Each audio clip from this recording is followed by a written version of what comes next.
Greetings YouTube, Joe here with Colosseum Media, and welcome back to another episode of Pokemon XD Gale of Darkness. This is episode number 78, and in this episode we're going to be taking on the very first challenge of the Realgam Tower Colosseum.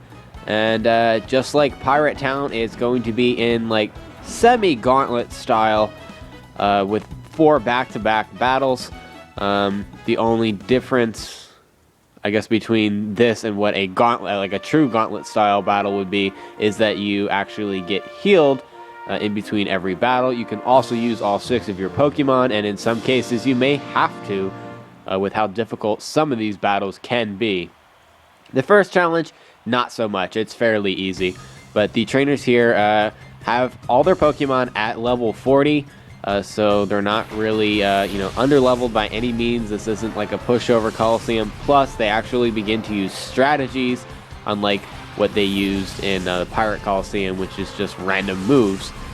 Now, this battle here, he's going to start with Donphan and Swalot. I believe he also has a Celio, and then I forget what the other one is.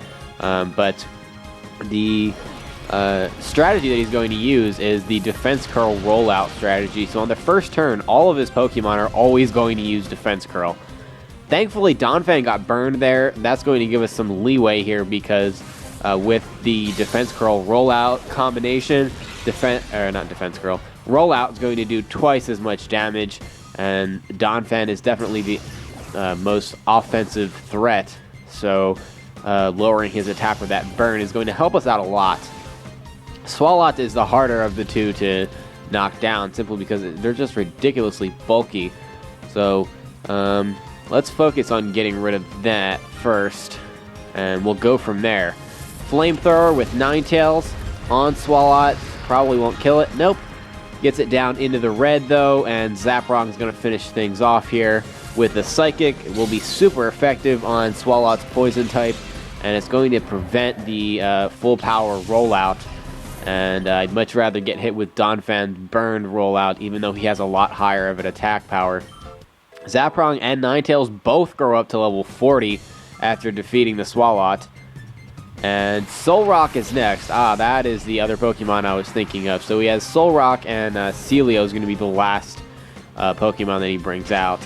And he smartly there goes for the rollout on Ninetales, and it still does a considerable amount of damage. I mean, not crazy, but considering he's burned, that does a lot of damage.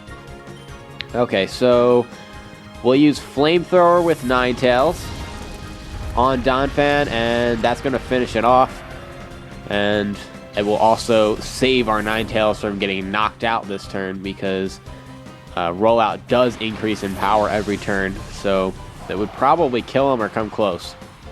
Thunder Punch with Zaprong on Solrock takes away about half of his health, and that's okay because he's going to go for a Defense Curl this turn, and we'll also have a free turn next turn with Celio going for a Defense Curl. Couldn't think of the word. We're going to use this turn to have Ninetales use Heat Wave. We get a critical hit on Celio, but as you can see, that doesn't do a lot of damage. For a couple of reasons. Well, one, Celio has a lot of HP and special defense. It's fairly a bulky Pokemon. But on top of that, it also has the Thick Fat ability, which has damage from Ice and Fire type attacks. So, despite being a neutral type matchup, Heat Wave just doesn't do that much because of those reasons. And we're going to dig with Ninetales just for whatever reason, and Thunder Punch takes out Celio. No problem. And that's going to be the end of this battle. And as you can see, this battle took just about 4 minutes. I'm discounting the time for the beginning of the video, where we weren't actually battling. It took about 4 minutes. And that was a fairly easy battle. So you can see this Colosseum is going to take a while. So probably the second, third, and fourth rounds are going to be long videos. It doesn't matter what Pokemon you have, cut their speed, and they're easy pickings. Alright, so I'm guessing this guy is going to be using strategies that will lower your Pokemon's speed. Alright, he's going to start out with Relicanth and Rhyhorn. So 2 Rock-type Pokemon. One has a part Ground type, the other has a part Water type. And thankfully, we have Zaprong out because Relicanth has just been the bane of my existence. Just can never kill it without having a Grass-type Pokemon. Okay, so let's see what I want to do here. We're going to Flamethrower Rhyhorn, even though it's not very effective because Rhyhorn's special defense is atrocious. And we have a lot of firepower with Ninetales. Gets a critical hit anyway, and it's going to knock him out. It would have come close regardless. But for sure, with the critical hit, Rhyhorn goes down fairly easily. Vigoroth is the replacement. It's a normal-type Pokemon. Zaprong's going to go for the Thunder Punch on Relicanth, and we don't quite knock it out with that, unfortunately. Relicanth survived long enough to get a super effective waterfall off on Ninetales, and that kind of sucks. Alright, we'll go for a Heat Wave and a Thunder Punch here. Heat Wave, if it hits Relicanth, it's going to kill him, which it does. That's all we needed it to do, and it's a bonus if it hits Vigoroth as well. And it does. And we might be able to knock out Vigoroth this turn, or close to it. And Zaprong is going to grow up to level 41. That was really fast. It just grew up to level 40 in the last battle. Okay, and the last Pokemon, I believe, on his team is Mawile. And it will get the lowered attack for the Intimidate ability that it carries. Critical hit with the Thunder Punch. That's 2 critical hits in this battle already. Vigoroth goes down, but like I said, it was imagining that it was going to end up coming close to killing it anyway. Alright, we're going to go for a Flamethrower with the Ninetales, and that definitely is going to knock out Mawile in one hit. Mawile doesn't have special defense worth a crap, and I think Mawile really needs an evolution. I mean, we're in Generation 5 right now. I mean, almost Generation 6 with Pokemon. Why can't Mawile have an evolution?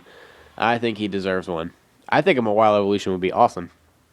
Okay, so we're moving on to the semi-final round of the first Realgam Tower challenge here.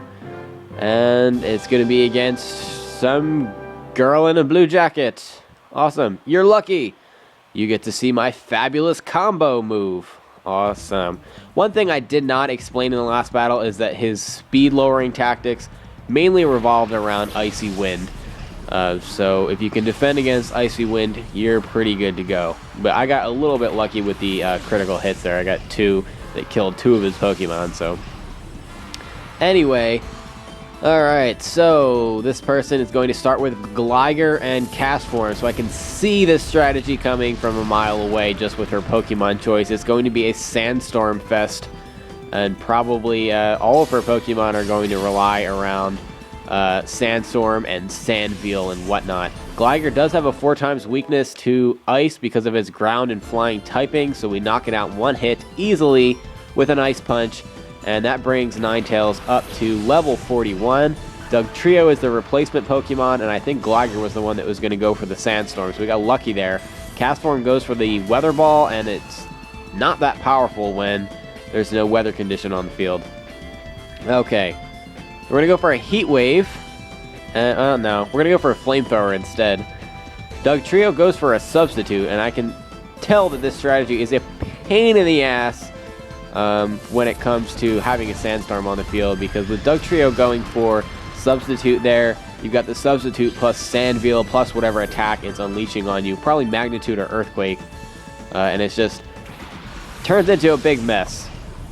Okay, Castform goes down, so we have Cacturn as the replacement, and we get an Ice Punch off on Dugtrio's Substitute, which he just put up this turn, and that's going to make the Substitute fade.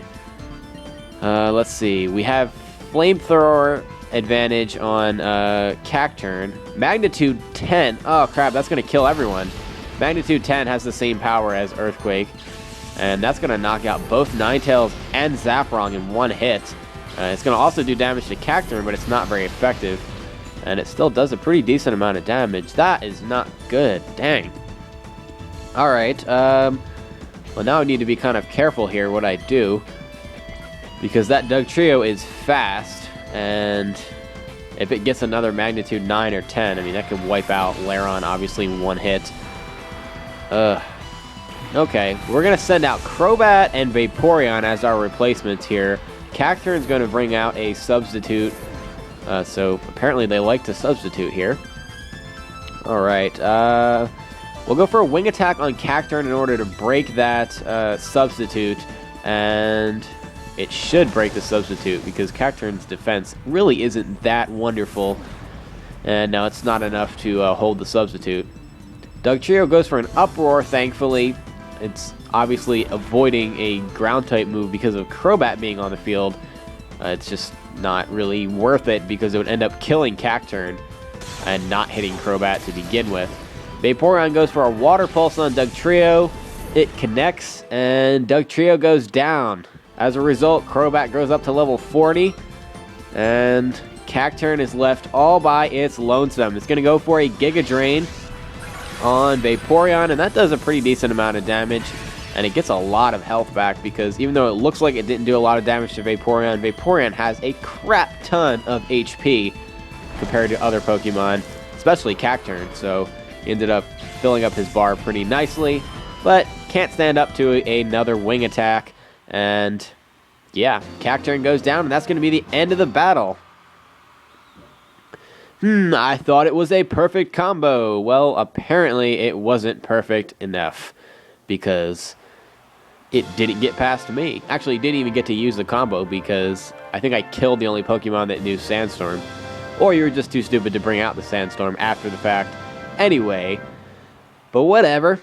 Alright, Malex, I'll teach you how awesome bird Pokemon can be. So I'm assuming this is going to be an all-flying type battle here.